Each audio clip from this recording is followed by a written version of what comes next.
So they took him to court and tried to prove that he was too incompetent to control it. There was just one problem. They had underestimated the blind man. Joon-ho Seo remembered everything. Every company holding. Every board resolution. Every detail of the succession plan his father had left behind. And when they finally put him on the witness stand, expecting an easy victory, he would destroy their case without seeing a single word on the page. But winning the lawsuit only made his enemies more desperate. What they did next had nothing to do with his inheritance, and everything to do with making sure Joon-ho never got the chance to enjoy it. And while his enemies closed in, the woman who had become his eyes in a world he could no longer see stood beside him, while his father's trusted lawyer prepared to fight back. But to understand how a blind heir became the center of a war inside one of Korea's most powerful families, we have to go back to the night everything was taken from him. Glass first, then silence.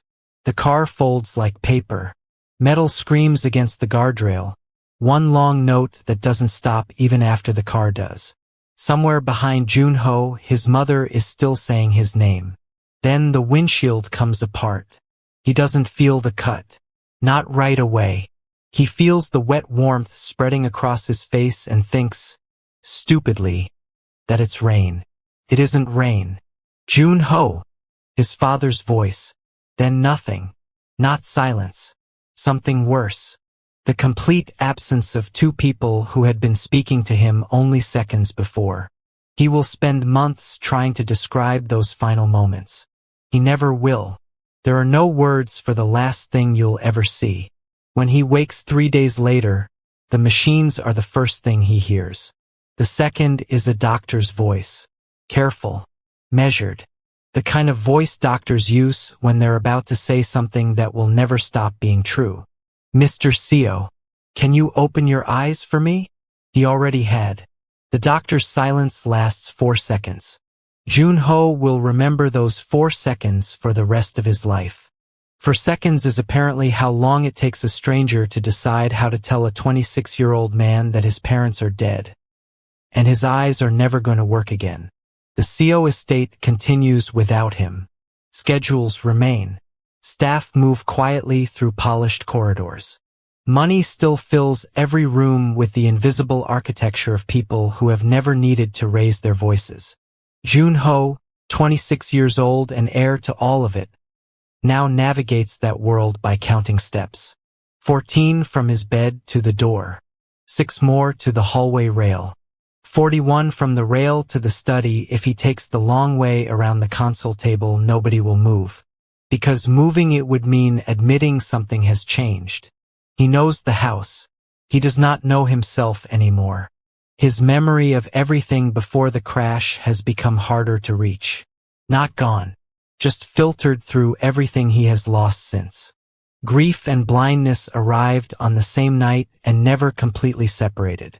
Sometimes he cannot tell which one hurts more. His parents? Or the man he was before the crash? And while Joon-ho is learning how to live in darkness, someone else in the estate is learning how to survive for an entirely different reason. Raven has worked in the Seo household since she was 17.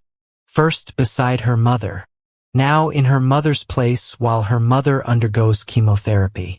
Treatment the Seo family's money is quietly helping to pay for. Raven doesn't question the arrangement. Not too closely. She has learned that gifts from powerful people always come with expectations. So she wakes before the staff schedule requires her to. She reads her mother's discharge instructions twice. She irons her mother's headscarves before work. She makes sure everything is handled because if she doesn't, nobody else will. Money built this house.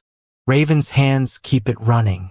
2 very different definitions of what it means to belong somewhere. And once, a very long time ago, she and Joon-ho belonged to the same world. They were children together. He used to sneak her portions of dessert from the family table. Back then, neither of them understood what separated them. Now they do. Status has placed them on opposite sides of the same house. She remembers that boy. They haven't spoken a full sentence to each other in 9 years. That is about to change. On a Tuesday, Raven is reassigned to Joon-ho's floor. No one asks either of them whether they want that. The schedule simply changes.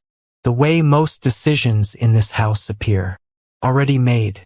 Somewhere upstream. By someone who isn't in the room. She finds him at the top of the east staircase. One hand against the wall, standing completely still. "You're new," he says. "I'm not new." She pauses. "I'm just tall enough now that you don't recognize my footsteps." He turns toward her voice too quickly. "Raven, took you long enough." He almost laughs. It surprises him. He hasn't laughed since the hospital. Not once. And somehow, the sound of her voice has just reminded his body how. "I don't need help on the stairs. I didn't offer any." She walks past him. She doesn't take his arm. She doesn't announce every step. She doesn't speak to him as though he's fragile glass. The way everyone else does now. Like he's something that has to be carried carefully through a doorway. She simply keeps walking, at her normal pace, and lets him decide whether to follow. He does. She's already 3 rooms away when he catches up. Slower, one hand trailing the wall, but upright, on his own terms. "You didn't wait. You didn't need me to." It's a small sentence. It changes something in him anyway, because since the crash, everyone in this house has been trying to decide what Joon-ho can no longer do. Raven is the first person who simply assumes he can. Later, he will understand that moment differently. She didn't help him. She didn't abandon him. She simply gave him the chance to decide what he was still capable of. 3 days later, he tells her to stop describing the garden. The roses, the trees, the changing seasons. What's the point, he says, when he'll never see any of it again without someone's hand on his elbow. Raven doesn't comfort him. She doesn't soften the truth. "You lost your sight," she says. "You didn't lose your say." He says nothing, but he never asks her to stop describing the garden again. And while something between them is beginning to change, something much darker is already moving through the family. Mr. Han has represented the Seo family for 22 years. He is holding the one document that could decide the future of the entire estate. The will, and Byung-chul wants it changed. Han has the will sealed away. Only he and one notary have opened it. Byung-chul meets Han at an expensive restaurant chosen specifically because it photographs well. He slides a folder across the table. "I'm not here to insult you," Byung-chul says. "I'm here to make sure the estate is administered by someone who understands the family's real needs. Not just the letter of a document my brother wrote under duress." Han doesn't even open the folder. "Your brother wasn't under duress. He was of sound mind." Han slides the folder back. "Everyone has a price, Mr. Han." Han closes it. "You've mistaken me for someone whose price you can afford." He leaves. He even pays for his own tea. He will not let it be said he accepted so much as a drink from Byung-chul. Byung-chul is left alone with the folder. For the first time, the family realizes that money may not be enough to get what they want. Tae-sik takes the news badly. Quietly, he asks one question. "What do we do?" Byung-chul answers, "We stop asking politely." That is the moment the family war changes. Humiliation doesn't stay humiliation for long. Not with men like them. It becomes strategy. Because if Han cannot be bribed, the estate itself has to be attacked. And they find the weapon they need in Joon-ho's blindness.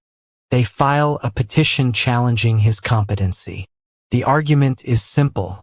A man who cannot see cannot reliably run a company, cannot sign documents he cannot read, cannot identify the people asking for his signature. They call it concern. Everyone else calls it what it is. A land grab. The first hearing is procedural. It is also the worst hour of Joon-ho's month. He sits at counsel's table while a stranger reads a psychological evaluation describing him in the third person. As though he isn't sitting 4 feet away. As though he has already lost. That night, he tells Raven, "They're talking about me like I already lost. You haven't. You don't know that." "No," she says. "But neither do they." He goes quiet. "That's the part they're hoping you don't notice." The second hearing is worse. Witnesses describe minor stumbles, missed handshakes, a signature that wavered after the crash. Every imperfection becomes evidence. Every moment of adaptation becomes proof that he is incapable. By the third hearing, Joon-ho has had enough. Enough of being discussed. Enough of being described.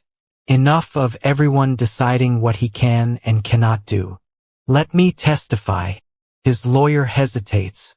"It's not necessary. The case is weak." "It's necessary to me." So he takes the stand. And suddenly, the man they described as helpless disappears. He answers every question cleanly, precisely, without notes. He describes company holdings from memory, cites board resolutions by date, recites his father's succession plan section by section. His voice never shakes. Then opposing counsel tries to overwhelm him with numbers. Joon-ho corrects 2 of them before the question is finished. Somewhere in the gallery, Raven watches.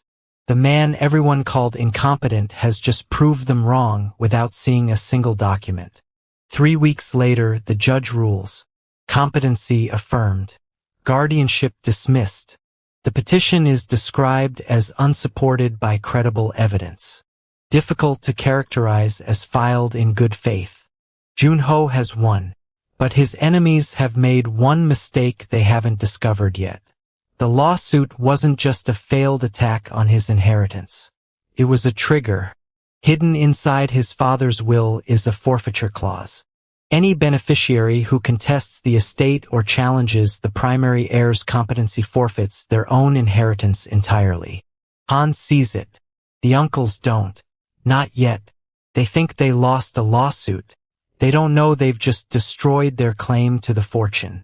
And they have no idea what desperate men do when the law leaves them nothing left to take. The lawsuit wasn't just lost. It was radioactive. And nobody who lit the fuse knew it yet. Byung-chul had lost the lawsuit.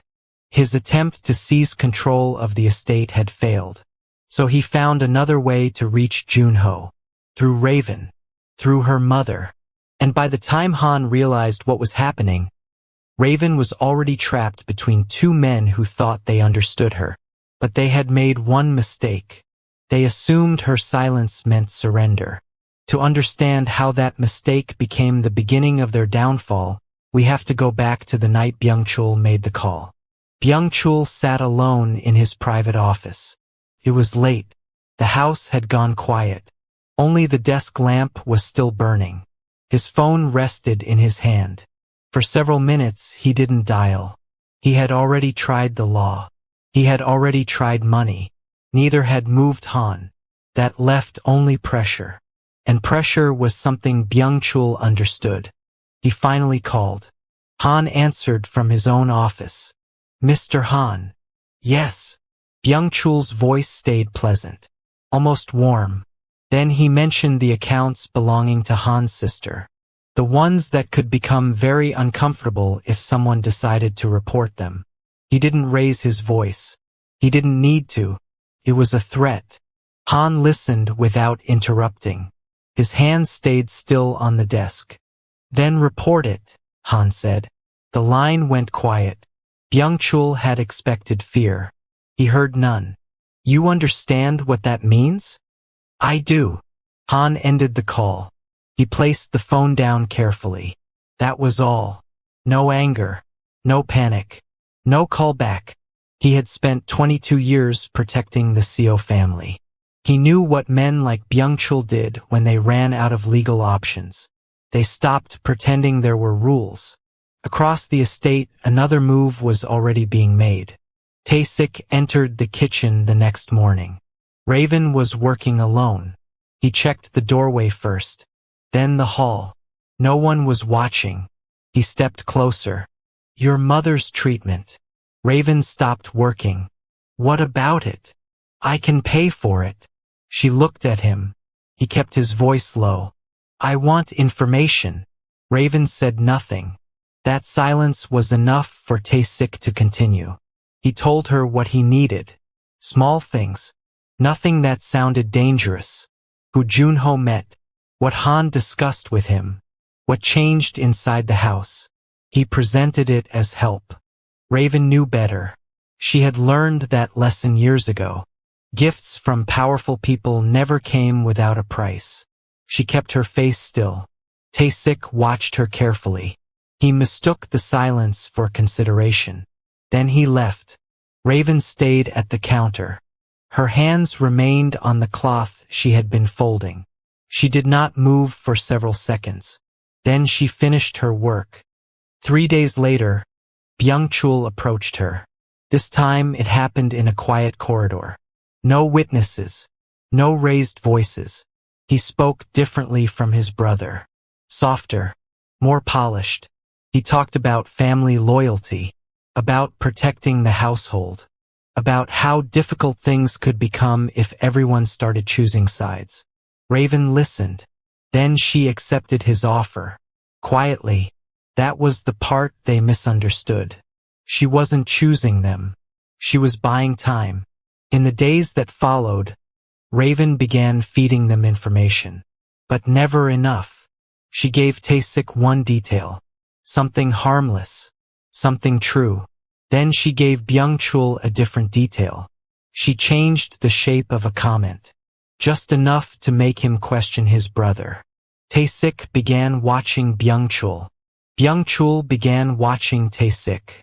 The brothers had spent years competing over the same inheritance. Now they had something new to compete over.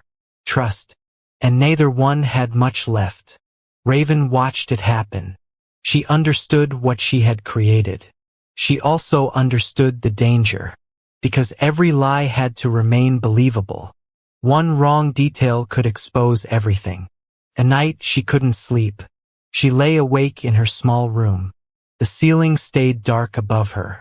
Her mother's treatment bills sat in the back of her mind. So did Joon-ho. So did the things she had started hiding from him. That was what hurt most. Not the money.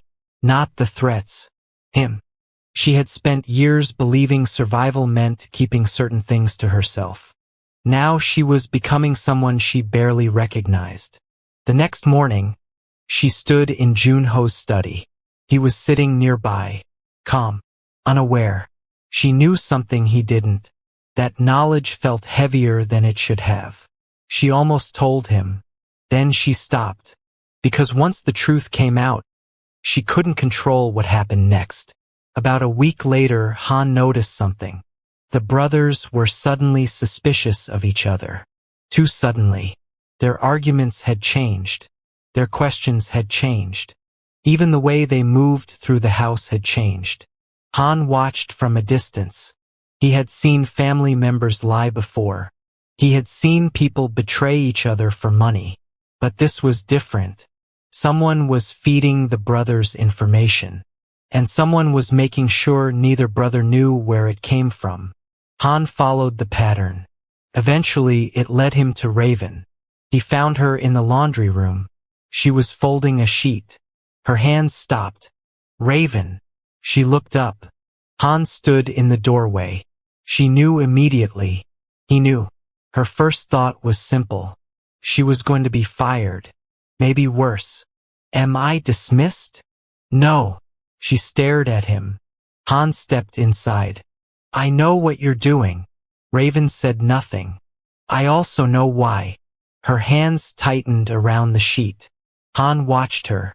Then he surprised her. I'm not ending it. She looked at him. I'm steering it. For the first time in days, Raven felt something close to relief. But relief was dangerous too. Because now someone else knew. And that meant the secret was no longer hers alone. Han gave her instructions.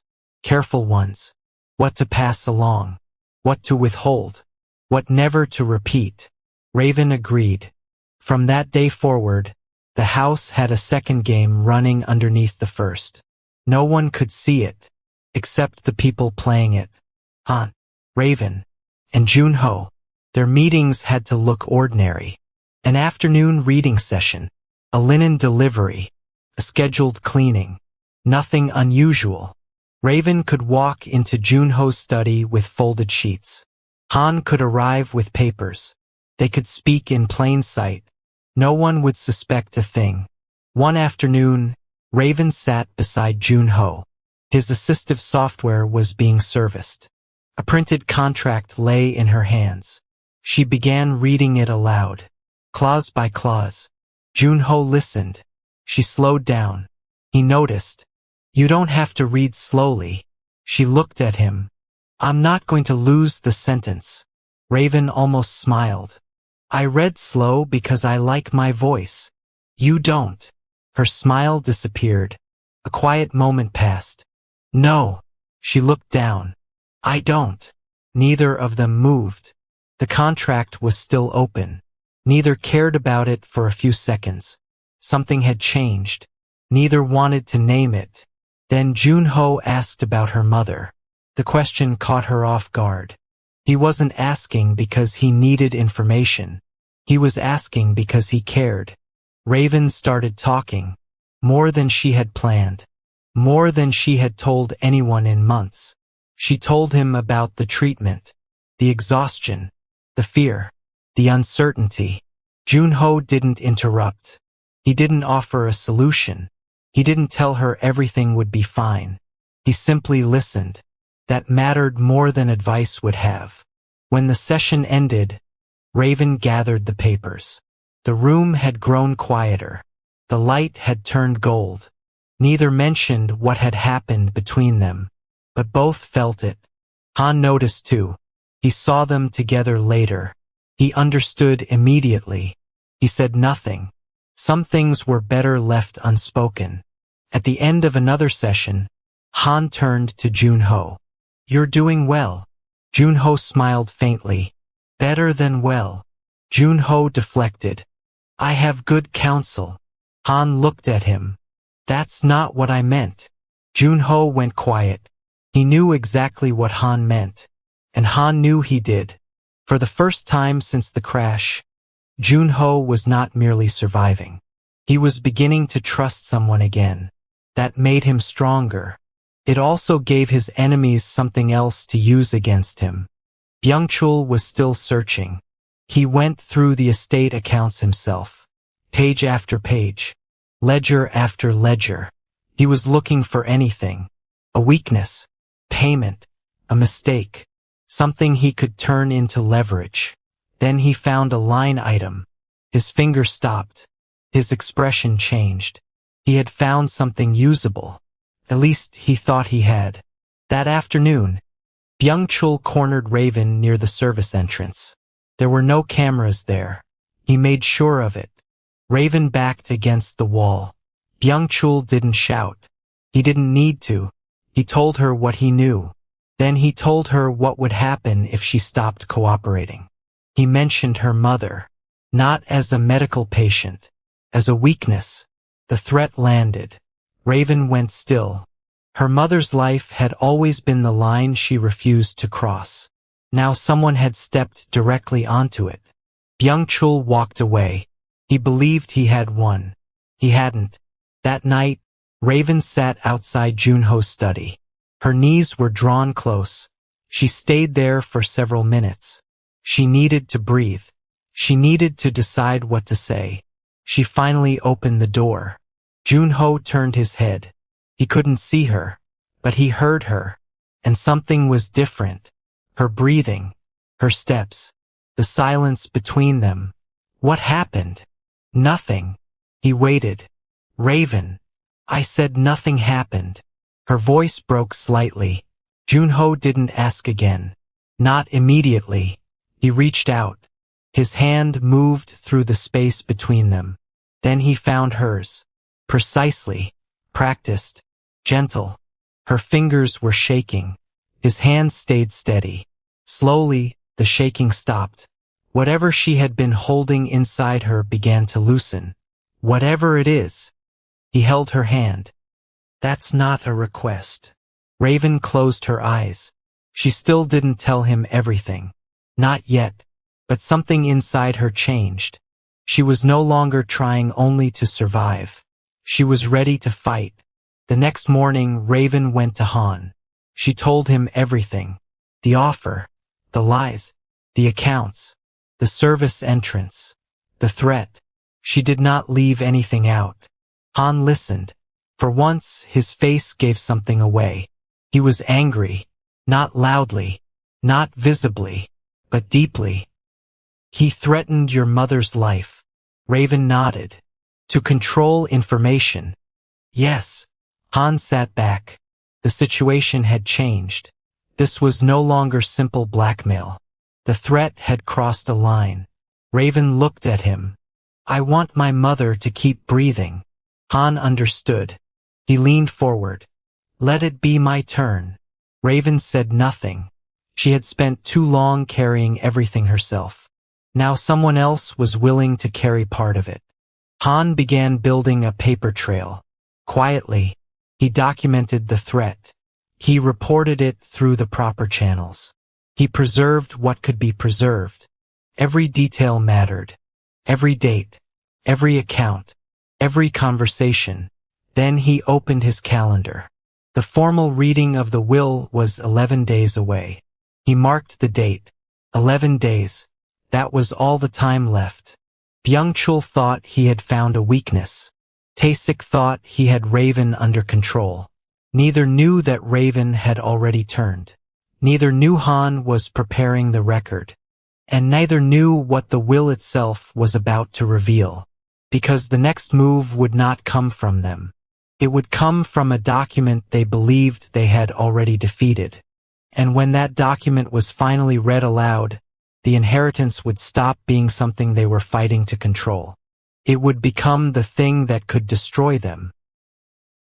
The family gathers 11 days later for the formal reading. The reading had been delayed by the lawsuit and the chaos of the last 2 months. The tension is already there before anyone sits down. The lawsuit is still fresh, and the blackmail attempt against Han remains an open secret that no one dares mention. Han presides as he always does, unhurried, precise. A folder sits perfectly squared in front of him. No one misses the way he waits for the last chair to be filled before he begins. The bulk of the estate passes to Joon-ho, exactly as expected. Then Han reads a meaningful bequest to Raven's family. He reads the line about years of loyal service, freely given and never adequately repaid, slowly and deliberately. He doesn't look up from the page, because he knows exactly whose eyes are on him. Then come the substantial conditional bequests to Byung-chul and Tae-sik. Relief moves through the room immediately. Byung-chul reaches over and grips his brother's shoulder. Somewhere near the back, a cousin exhales audibly. For one unguarded second, they look like a family that survived something together. Not a family that spent 2 months trying to destroy each other to win. Han lets the silence sit for exactly 3 seconds before he continues. These bequests are conditional. His voice stays even. On the beneficiary never having contested this estate, nor challenged the primary heir's competency to inherit it in any court of law. The room doesn't understand yet. Byung-chul's smile is still in place, still warm. Then Han looks up and finishes it plainly, leaving no room for another interpretation. That condition was triggered 3 months ago. He pauses. When you both filed to challenge Joon-ho's competency, both bequests are void. Effective the date of filing. The room goes silent. You lost your sight. You didn't lose your say. Joon-ho has said almost nothing throughout the reading. He has let Han carry it. Now he finally speaks. Not to Han, but directly across the table toward the exact place his uncles are sitting. You had a choice. His voice carries easily through the room. Both of you, You could have let a court decide I was capable. Or you could have simply asked me. He pauses. You chose the lawsuit instead. You chose it twice. Once when you filed it, and once more every day after, when you could have withdrawn it and didn't. The room is silent enough to hear Han set the will down on the table. The sound lands like a second verdict. No one meets anyone else's eyes for several seconds. Byung-chul's hand, resting near his water glass, goes completely still. Then his composure breaks. The same practice calm he brought to the restaurant with Han months ago disappears in front of the entire family. He is on his feet almost before Han finishes speaking. His voice rises as he accuses Han of manipulating the document. Then he accuses Joon-ho of orchestrating the entire reading as theater. This is absurd. He points toward the will. This clause is buried in 40 pages of boilerplate. No reasonable person would have known. Your own counsel reviewed this will 8 years ago. Han doesn't raise his voice. Somehow that makes it worse. There's a signature on file acknowledging every clause, including that one.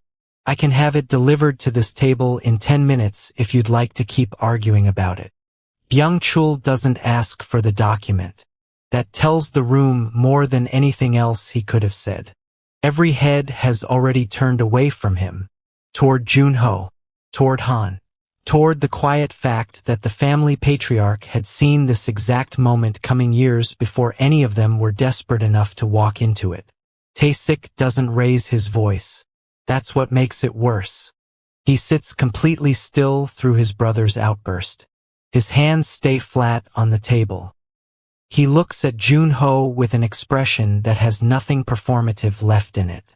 An old resentment finally becomes visible. Clearly predates the crash and the lawsuit. It has been sitting beneath every family dinner for years, waiting for permission to show itself. You were always going to get everything. His voice is quiet, even blind. Even now, nothing was ever going to stop it. Not a court, not a clause, not us. He looks at Joon-ho. You were born standing where I spent my whole life trying to climb to. Tae-sik stands. He straightens his jacket with 2 precise motions. Then he walks out without raising his voice again. Somehow that is more frightening than if he had shouted. In the hallway outside, the brothers finally stop performing for each other. They are away from the family, away from Han, away from anyone who might report exactly what gets said next. It's over, Byung-chul says. There is no grief in his voice, only calculation. He is already moving past the loss toward whatever comes next. There's nothing left to contest, nothing left to threaten him with. He has all of it now. He has it clean. There isn't a court in this country that will hear another word from either of us after today. There's one thing left. Byung-chul looks at him, really looks at him. It is the way you look at someone when you suddenly suspect they've already decided something you haven't caught up to yet. Don't. You said it yourself. Tae-sik doesn't move. It's over. It's not over. It's just not winnable the way we've been trying to win it. That's not what You said everything he has clean. Tae-sik's voice stays low. Clean assumes he keeps having it. The elevator arrives. The doors open with a soft chime. In that hallway, the sound feels almost obscenely cheerful. Say it then, Byung-chul says. His voice drops lower. Say what you actually mean instead of making me guess at it in an elevator. Tae-sik doesn't flinch. He doesn't get to live to enjoy what he just took from us in there. The words hang between them. That's what I mean. Say you understand me. Or don't. But don't pretend you didn't hear it. Byung-chul doesn't answer immediately. Later, it would be easy to imagine he hesitated because of conscience. He didn't. He hesitated because he was already calculating logistics. Who could be trusted? What it would cost? How far the money that remained could stretch toward making a problem disappear? I understand you. They step inside together. Neither says anything else on the way down. They don't need to. The decision has already been made in the shape of the silence between them. Byung-chul doesn't argue a second time. Neither man reaches for the lobby button until the doors have fully closed. No one is left to see their faces. The doors close on two men who walked into that reading disgraced. They are walking out with nothing left to lose. And that is a far more dangerous condition than having everything to gain. Upstairs, Joon-ho sits beside Han. Raven's hand is still in his. For the first time in months, he believes the worst is finally behind him. The lawsuit and the blackmail were the whole shape of the danger, or so he thinks. He believes it all ended when Han closed the will and set it down on the table. He has no way of knowing what his uncles just agreed to 4 floors below him. He cannot know what was decided during the 2-minute elevator ride that neither man will ever fully speak about again. He won't know until it's almost too late to matter. If this story kept you on the edge of your seat tonight, don't let it end here. Smash that like button, subscribe if you're new, and turn on the notification bell. Part 2 is coming, and it does not slow down from where we're leaving it. Tell me in the comments, did you see Tae-sik coming? Or did Byung-chul fool you too? I read every single one of them. Until the next story, remember this. The people who truly love you don't need your eyes to prove your worth to them. Only the people trying to take something from you do. Take care, and I'll see you in the next story.